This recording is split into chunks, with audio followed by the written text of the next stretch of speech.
Туугандар, сіздерге бүгін өте сонун болгон, ремонт өтө жакшы болгон бир бөлмөлүү батирди көрсөткөнгө келдим туугандар.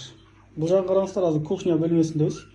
Эжекебиз өзү гүлдөрдү өтө сонун өстүрөт экен. Бул жакта гүлдөрдүн өскөнүн караңыздар.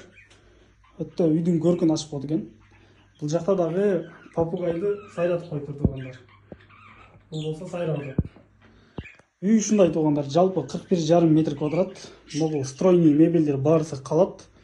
Могул бул жактагы столдор, холодильниктер, өзүнө керектүү буюмдар кетет туугандар. Могу стройный болгон мебелдер бүт баарысы калат. Жалпы 41,5 метр квадрат. Бул жагын караңыздар. Кире бериш жагы ушундай. Кире бериш жакта дагы өзүнүн шкафы.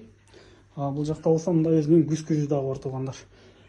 Эми санузел жагын көрсөтөйүн. Санузелде полный стройныйлары калат, кир машиналар кетет туугандар. Бул жагы ваннасы, бул жак туалет жагы туугандар. Эми наркы жатак бөлмөсүн көрсөтөлү. Жатак бөлмө дагы ремонт жакшы болгон. Мынакей.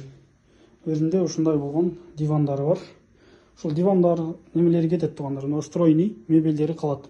Жалпы 5 этаждуу үйдүн 1 этажында кут бар турак жайынан. Кимге керек болсо номерларды байланышсаңыздар болот туугандар. Эми сиздерге бунун подъезд жагын да көрсөтөйүн. Подъезд дагы өтө сонун болгон туугандар. Чыгып беришке дагы ушундай шкафтарды коюп койгон атайын. Мынакей туугандар.